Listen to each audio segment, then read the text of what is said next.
Well, super excited today to follow up our supplement conversation last time. And today is a supplement for aging athletes part two, Dina. So we're going to cover some what we call in between our foundation and next level supplements that aging athletes are potentially taking, thinking of taking, or are already taking. And this is an exciting one because there are so many of them, Dee, that we've just never heard of, right? I mean, we've heard of them, but it's like, wow, that's kind of out there. Hence the name next level, which would indicate the next level that you may be thinking of. But obviously, as the disclaimer, we do highly promote trying to get a lot of these through food, and sometimes you just can't get some through food, and we understand that. But that's why we're kind of talking about supplements today. And Dina, we've got some interesting ones to talk about, some that we cannot even pronounce, and that's how next level we're getting.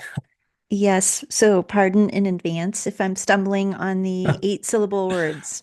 I know, right? Well, what's the first one? Because this is kind of okay. We're starting in between our foundation, which we talked about last time, and kind of the next level. So we're kind of right in the middle. So these are ones that we couldn't really put in either one, that they kind of belong in their own category. So let's call it like the mid foundation next level, or, think of another fancy term. But the first one is actually kind of popular with us, isn't it?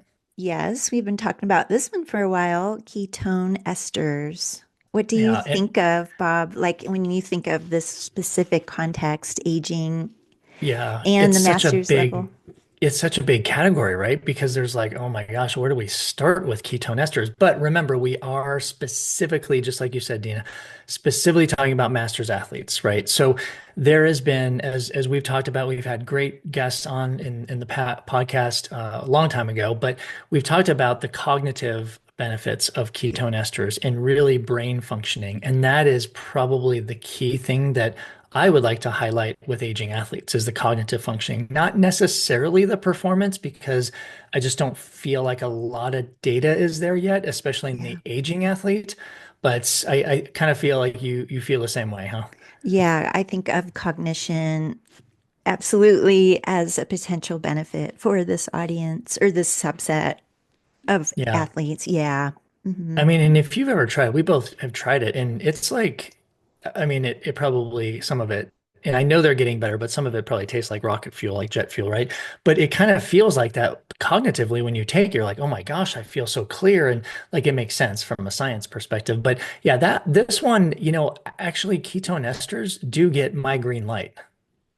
I would give it a green light if, well, I always feel like I have to add a little if then Yeah. else disclaimer pathway or something like if we've checked all the boxes for some of the other foundational nutrition and supplementation things, but also just budget wise, I mean, I suppose that's going to be a common theme with some of these other supplements. They are not inexpensive, Bob, right? So, Hmm. I think this one, though, of the ones that we're talking about today, definitely is more green light if you can Yeah. afford it and you're looking for the extra edge cognitively.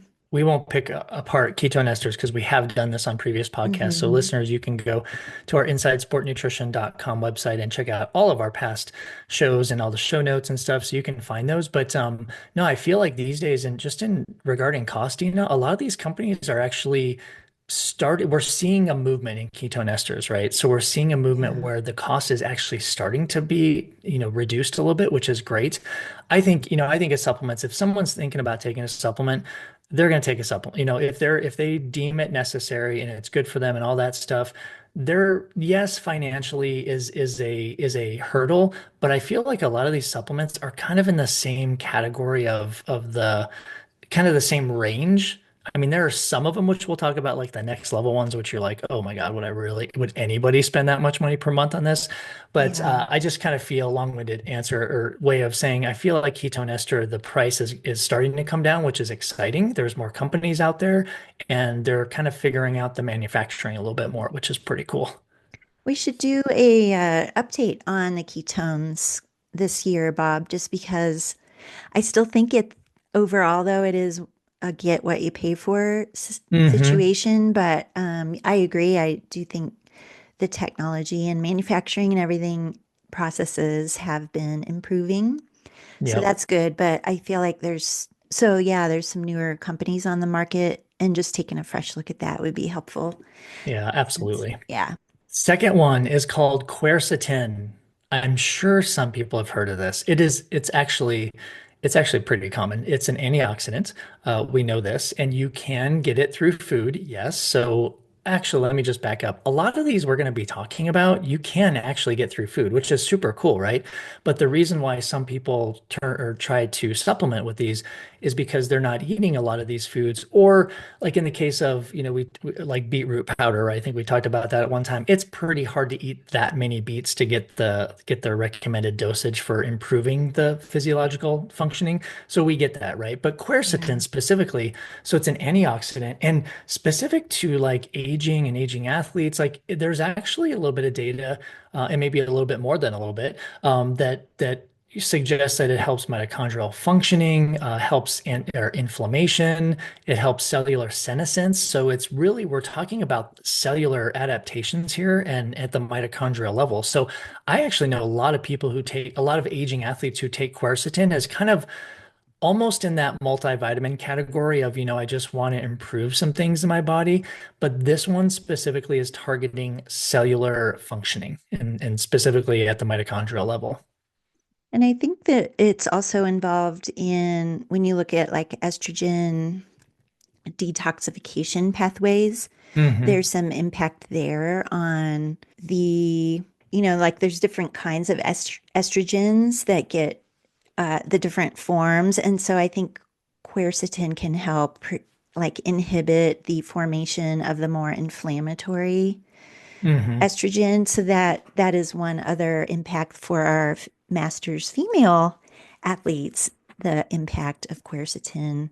I also think, Bob, there's some bioavailability issues with just supplementing quercetin. So this is a case like many others here that we'll talk about and have talked about in the past where more isn't better and we Hmm. have to look upstream, things that we've, learned and talked about with Amanda Archibald. So supplementing one compound isn't always the best route. However, I mean, we're trying to present to what it potentially may positively affect. So without being broken record, each time we talk about a new supplement, it's like, okay, we can get it through food, but it can have these powerful impacts at a cellular level that we can't ignore. I mean, I Yeah. think some of these too, we say we can get it through food. Yes, we can. There's no doubt about it.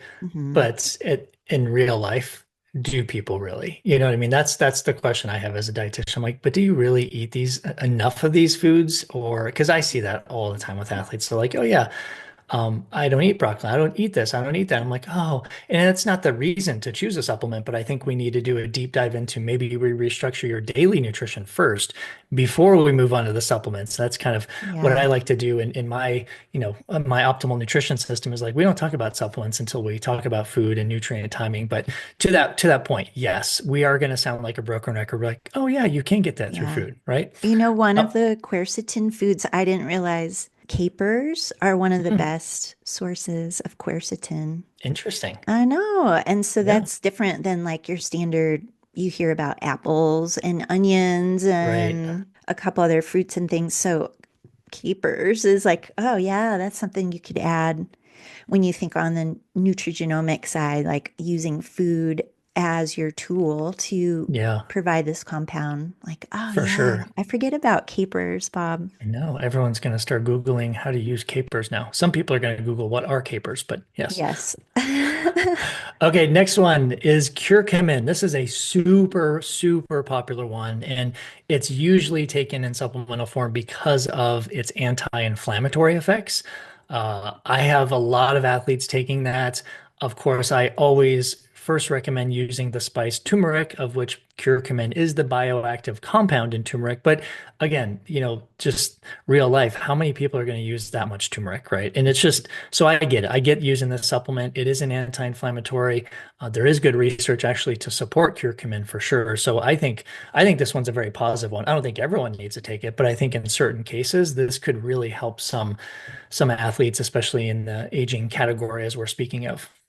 Is this one that you might periodize based on a Mhm. athlete's training load and so on? Yeah, absolutely. I don't Mhm. think, unless there are health conditions, I think if we're just talking Yeah. athletics, I think, yeah, periodizing this one makes total sense. Hmm. If there are health concerns, be it blood lipids or other inflammatory diseases or precursors, I think curcumin year round would actually make sense also. Okay, should we Okay. move on to the next one? That was Yeah. short and sweet. Curcumin, not much Yeah. to say about it. Yeah, this one really not much to say about it. We could go on and on with this next one, but we're not going to because we've actually discussed this in the past too. But branched chain amino acids are becoming super, super popular with the aging athlete these days. And I think for good reason, but I'm going to let you start with that, D. What do you think about branched chain amino acids, BCAAs, and the aging athlete? Given that they're essential amino acids, and as we age, our tendency to eat sufficient protein may go down just because of appetite changes.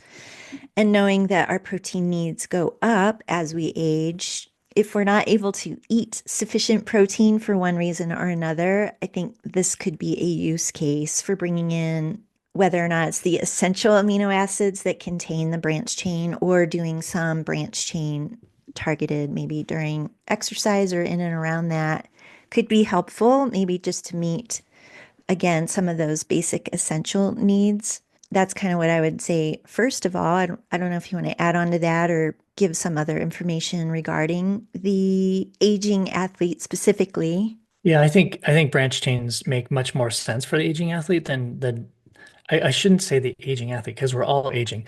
For the masters athlete, the older athlete than Yeah, the younger athlete, because so many things are kind of against us, in terms of the biology of aging. And I complete a case for branched chain amino acids, especially pre and post workouts, especially weight workouts, because I just am seeing a lot of masters athletes yeah, not consuming enough protein, not timing their protein correctly. So this is like a little bump. There's no harm, no yeah, foul. It's just a nice little thing to have. Is it always necessary? No. But I think, the masters athlete should definitely look at these a little bit more closely if their daily nutrition, especially their protein, is not sufficient in quantity or in frequency. I would add to, and I'd love to hear your perspective, Bob, if the master's aging athlete is not doing sufficient resistance training, would you still recommend these amino Mm. acids?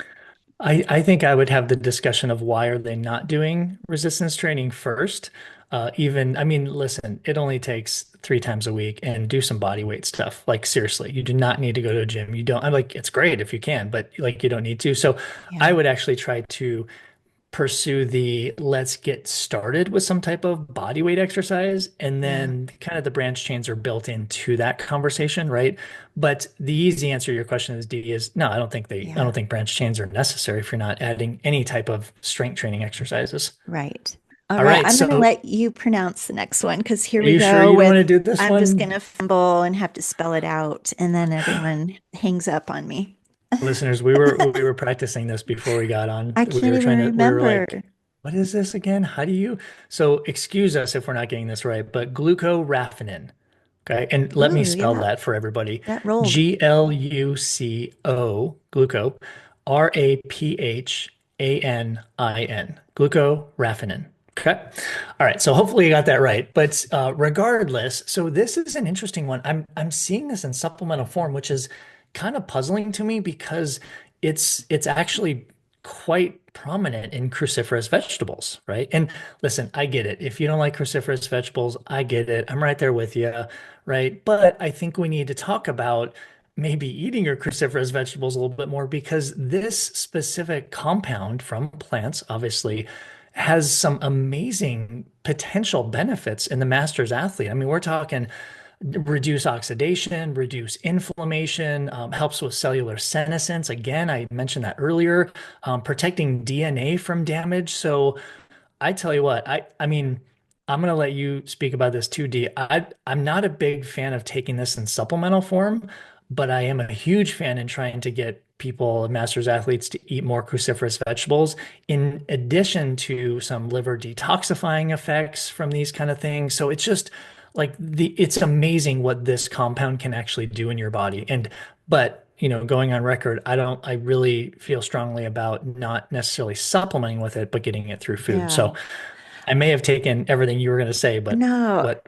I Yeah. can't remember if this compound converts to sulforaphane or what that Mm, whole process is, but I know they're yeah. connected somehow. But I think, yeah, there's a lot of research coming out now about the role of this compound, which I will not pronounce again. Uh, or You don't want I to try didn't it? even try it. Yeah. I know. In the gut microbiome. And yeah, like you mentioned, the impact on inflammation and that antioxidant activity. It seems like the whole list of benefits is pretty good, but I am not clear yet on distinguishing like sulforaphane and this Hmm. compound, like which one might be superior because I feel like we need a little more research, but if we're not able to maximize through food, I think this compound or sulforaphane. Oh, Bob, Hmm. I'm struggling with the pronunciation.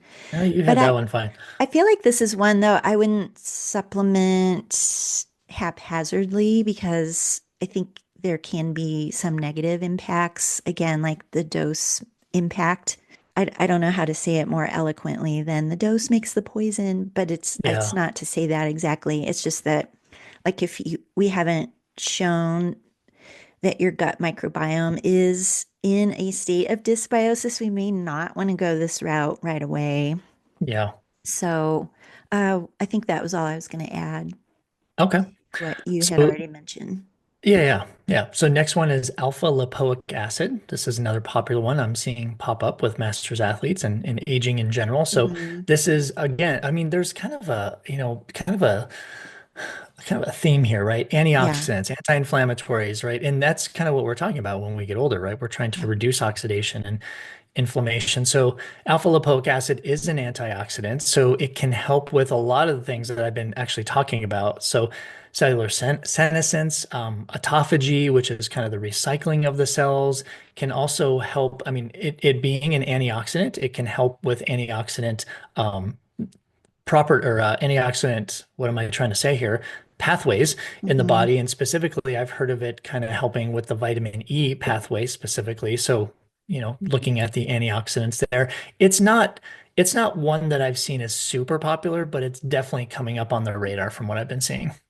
And I think a couple other potential benefits would be with regard to the nitric oxide pathway Hmm. and neurological impacts. So impacting our, potential risk for neurodegenerative disease onset. But I don't know that it's like Hmm. wait till you have those things and then take this kind of supplement.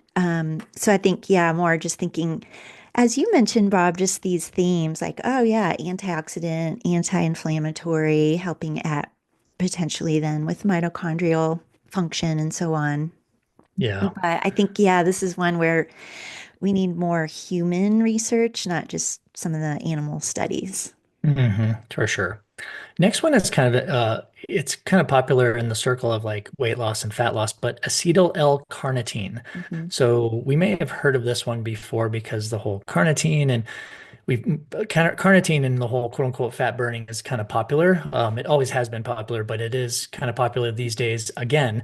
But looking at this too, I mean, acetyl L-carnitine also has different, like if we talk about the aging athlete, the masters athlete, we're talking about mitochondrial functioning again. So here's that thing, but also like cognitive functioning. So looking at now like or the age-related reduction of memory and attention and learning opportunities like this supplement is actually looking, I feel like a little bit more on the cognitive side of things lately instead Yeah. of a lot of the fat loss or fat burning side of things lately. And that's, I know that kind of excites me as a master's athlete myself and looking at that. Yeah, that's exactly what I was thinking about too, in terms of moving away from fatty acid oxidation or metabolism and uptake of the fatty acids to like, oh yeah, look at all these other benefits Yeah. being shown here on the cognitive aspect. So that's kind of cool to see as we get more research, like moving into different areas of these benefits, especially as we age, I think is really cool. Yeah, and just to let you know, we can receive some of these benefits from food. Oh, there's Hmm. that message again, Dina, right? Specifically, Yeah. like a lot of animal-based proteins. So sorry for our vegan and vegetarian listeners, but you can get it through like some eggs and some seafood too. So if you are a pescatarian or not a full vegan, you can still reap the benefits of acetyl L-carnitine. Okay, Yes. so this next one is kind of a big one, and I don't think we're going to go big on this, but the classifications of adaptogens. Oh, this, Oh, yeah, I Bob. mean, where do we even start? So what are adaptogens first, and then we can maybe pick a few of the highlight ones. Do you mean examples or Well, just yeah, the what class is, of, yeah, so yeah, yeah. like what is like if our listeners are like, okay, I've heard of these adaptogens. What are they though? Like, Oh, well, you I know? feel like this is like a class of herbal plant extracts Hmm. that if you Google, I'm guessing it says something like these have been around for thousands of years, known like from Chinese medicine or Eastern medicine. Hmm. So I think of plant or mushroom extracts, plant and herbal extracts is kind of like generally speaking what the class of this supplementation might be described as. Yeah, it's so true. I think it made its mark, it's kind of coming from Eastern medicine. Hmm. And I remember it's probably, I don't know, 10, 15 years ago, it started making its way over in the athletic world and people are like, what the heck are cordyceps? What's rhodiola? What is all Yeah. this stuff? And it's kind of weird back then because there was not much known on it. But these days, I mean, literally, we're talking about compounds like rhodiola, like cordyceps, like ashwagandha. I mean, which other ones am I forgetting that are super popular these days, D? There's Shishandra Oh yeah. and Holy Basil, Yes. Yeah. the lion's mane. Lion's mane. Yeah. Yeah. So there's, Those are a and few. even like some of the mushrooms, right? Yep. Hmm. Yeah, so there's a ton of these out there. And my goal is not to highlight these. Maybe we will on future episodes. But with adaptogens, listen, they're literally like I like the name because they're adaptogens. They're helping our body to adapt to something. Or like I see, and they have specific purposes, but I think overall, I think the main purpose was to helping with stress, right? Yep. And of course, it's hard to define stress, and we get that, right? There are different types of stress and everything, but I feel like adaptogens are uber popular these days. I actually really like adaptogens. I think they're very confusing because you do have to specify like ashwagandha, it's for XYZ, rhodiola, it's for XYZ, right? So I think they're becoming much more known, but for specific purposes in the body. So you can't just say, Yeah. hey, I'm going to go take adaptogens, right? You have to Yeah. say, I want to take this adaptogen for this purpose. Yes. As Yeah. we talk about all of these next level supplements, Bob, I'm thinking of the allure of having some other experts on to talk specifically, like in this case, because there's so many adaptogens, just to explore that with someone who researches this. I think that would be cool. So I'm just getting some more future episode ideas as we're talking Yeah, that's a great today. idea. Sure, But our yeah, I listeners would agree. appreciate that. I think Yeah. this is one too you definitely have to do your due diligence in your research to see like what are you aiming to treat or address before you just randomly pick an adaptogen. So, Exactly. And probably work with someone too. I mean, again, you could just look at labels and look at Dr. Google and be like, oh yeah, but listen, you have to get the dosage right too, right? yeah, So yeah. sometimes it matters, like the details really matter with Hmm. adaptogens. Okay, so the last one I want to talk about in between this like middle group here between foundation and next level is HMB. HMB. What? I know What I is had HM? to refresh my memory. Hydroxy meth. Hydroxy. You Oh got yeah, it, go ahead. Bob. Go No, ahead. No, you go go, ahead. you go. No, you go. Now I'm gonna stutter. Hydroxymethylbutyrate. Is that Yes. right? So that is right. Hydroxy. Yeah. Okay. Yeah. So this one became popular way back in the days, right? Oh yeah. With young individuals who were trying to put on muscle mass, right? And you're going to see where the story is going here, but it was a super popular supplement along with creatine, again, way back in the days. We're talking about decades ago. And these days It's, this is kind of my sleeper supplement, right? Because creatine has gotten so much attention for good reason, don't get me wrong.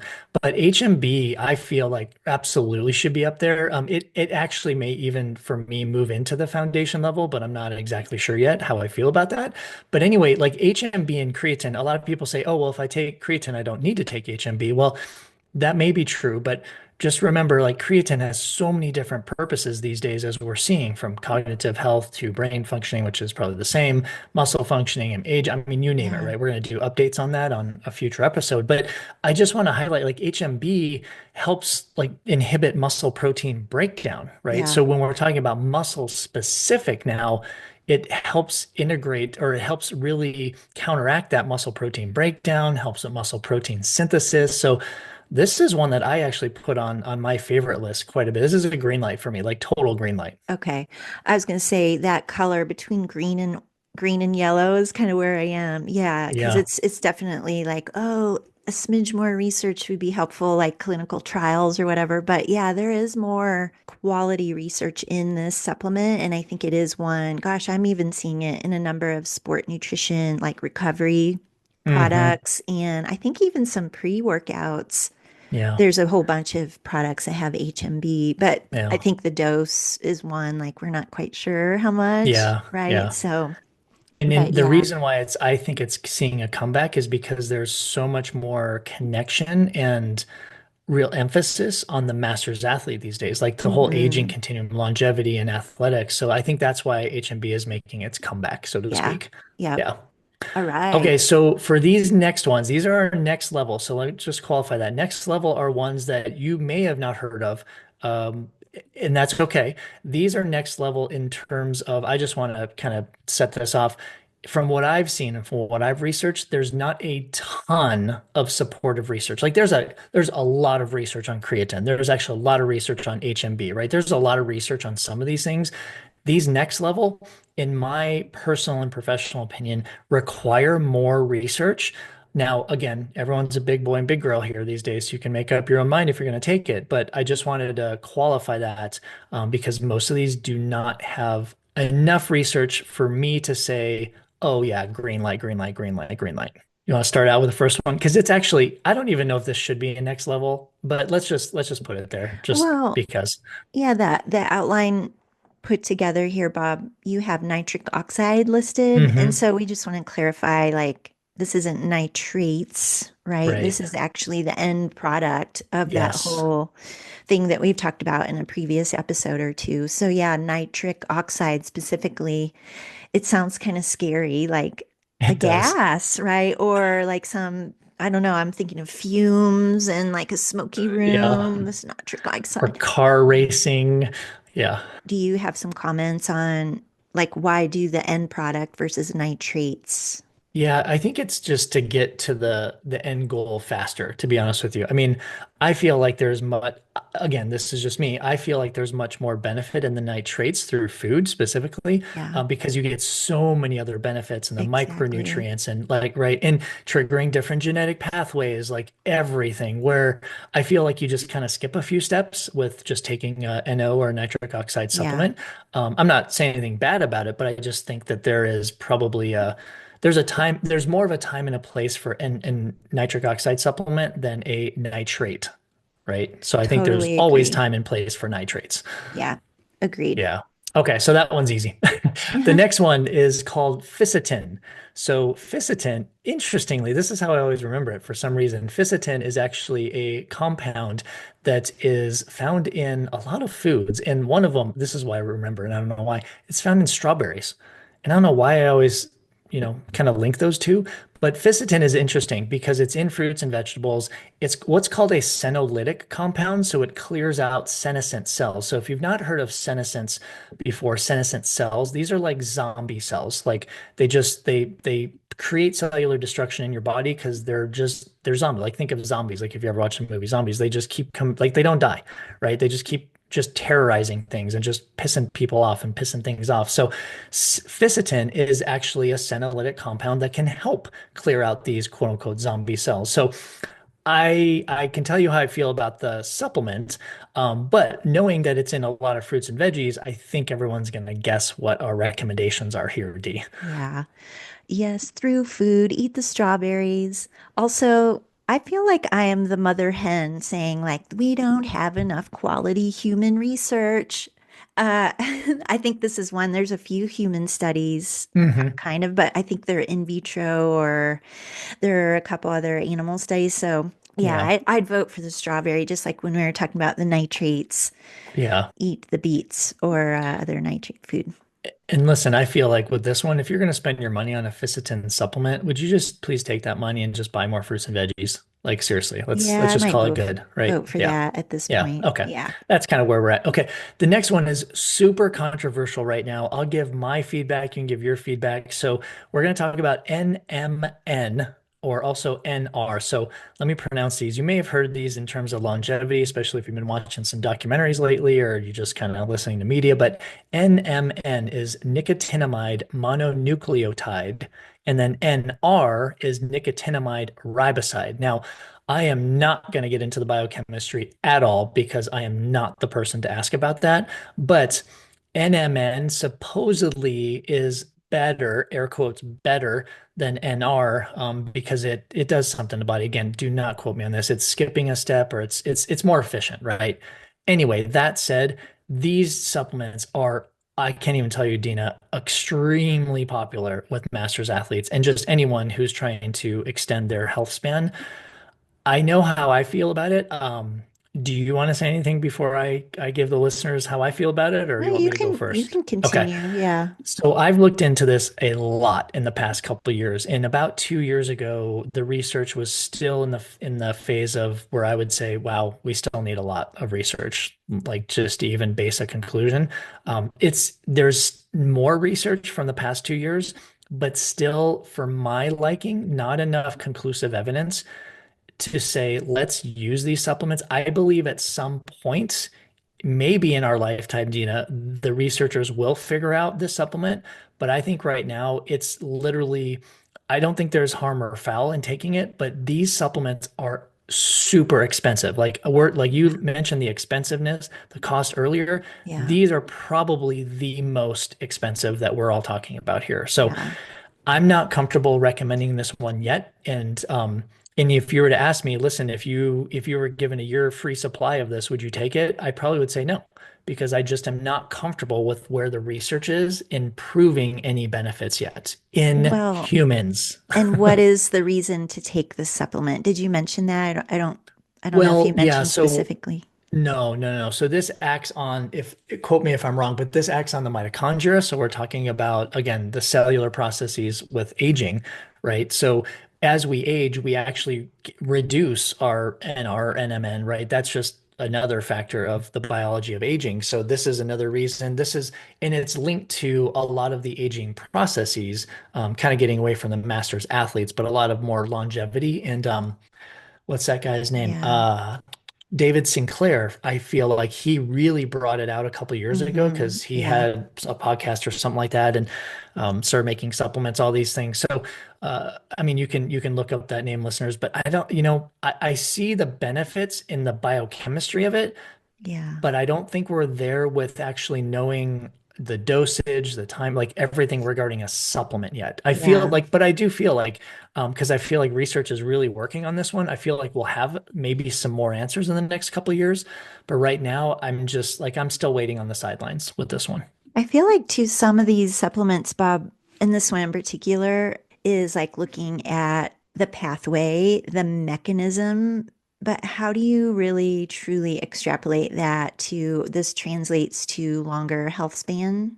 Do you know what I Yeah. mean? Like, Hmm. because there's so many variables in our human life and existence that how do you control and prove, right? Because we don't live in a lab Yeah. for our eternity. And so I feel like a lot of these, like, well, you can look at the pathway and it might do this to that particular, like, change your NAD levels or whatever. But it's like, how can you prove in a human that this contributes then to like, oh, you're going to live whatever without disease. So Right. yeah, I am more skeptical of this kind of supplement.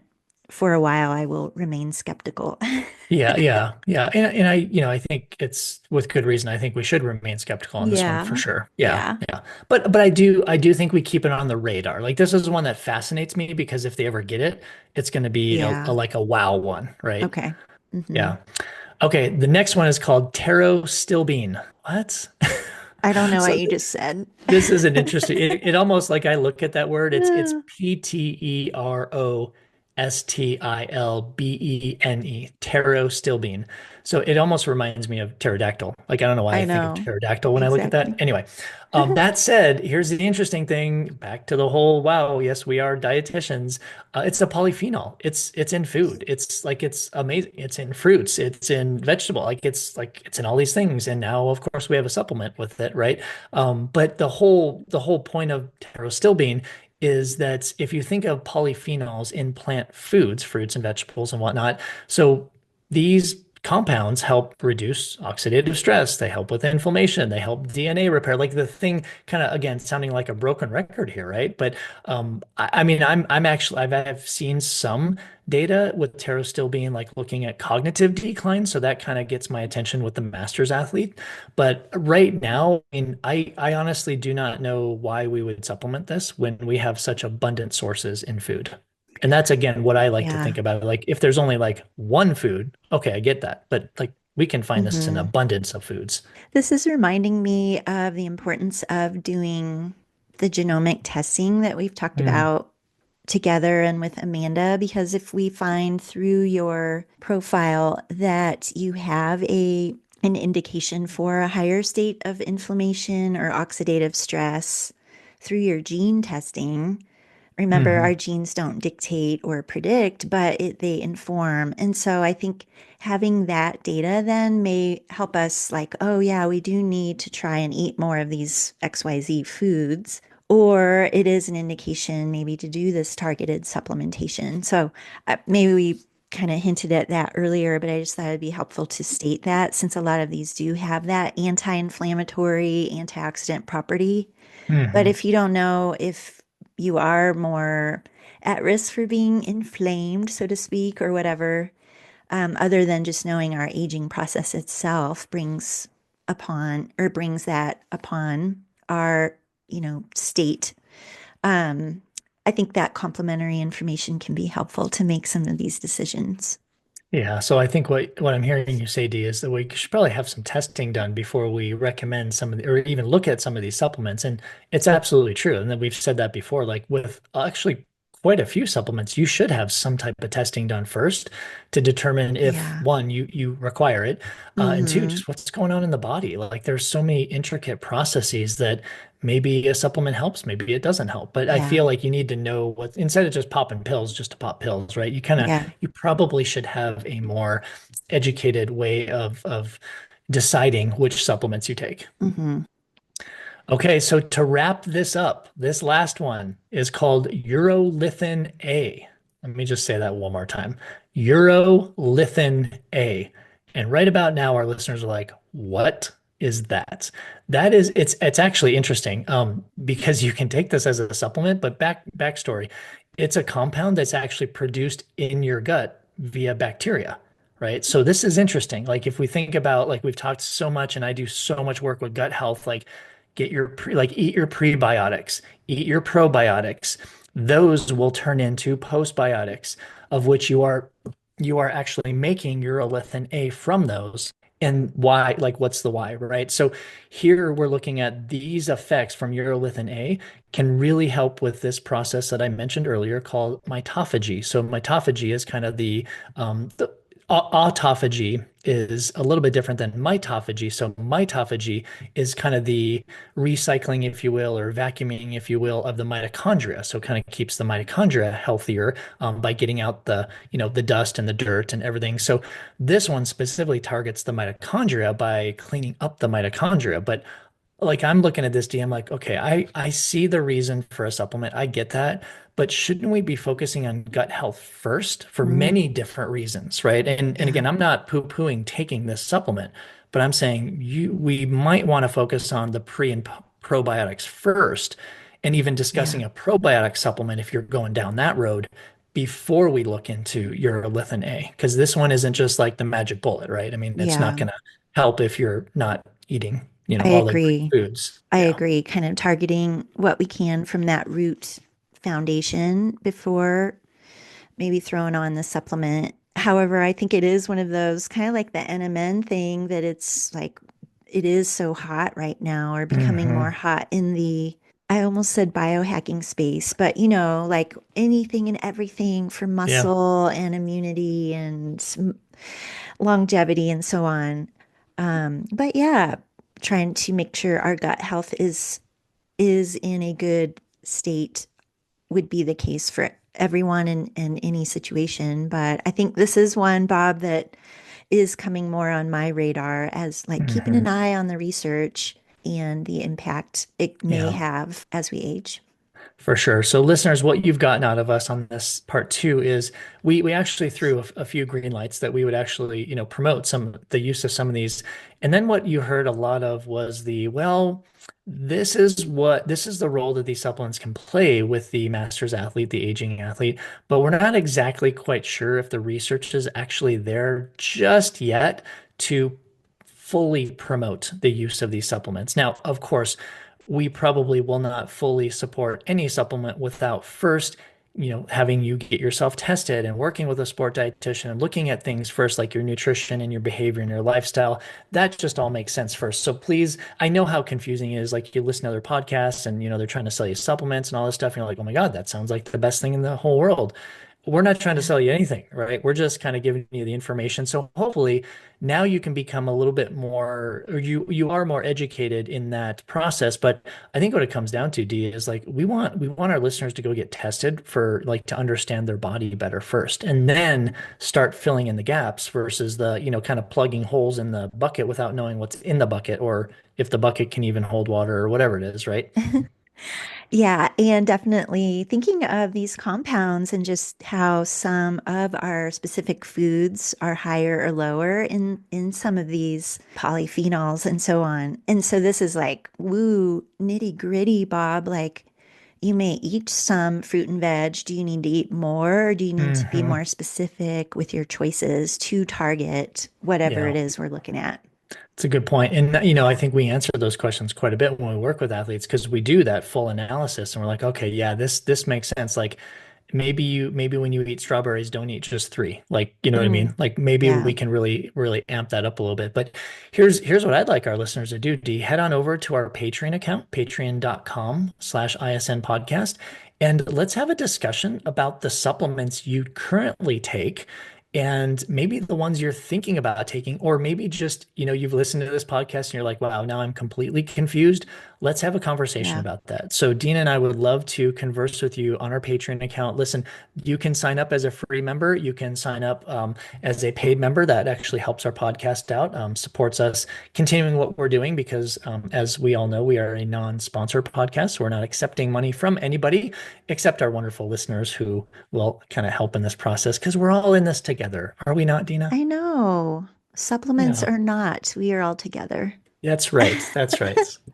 Okay, so to wrap it up today, everyone, we appreciate you listening. Hopefully, we did not confuse you too much. Hopefully, we've got the thought processes kind of going a little bit faster now. And you're like, you know what? I think I do need to have a genetics test, or I think I do need to talk to someone about my nutrition or supplements Mm, or whatever. And that's the point, is just to generate these feelings and to generate you kind of pushing you into that next level of owning your own health. So yeah. with that said, we appreciate you listening. We'll see you on the next podcast.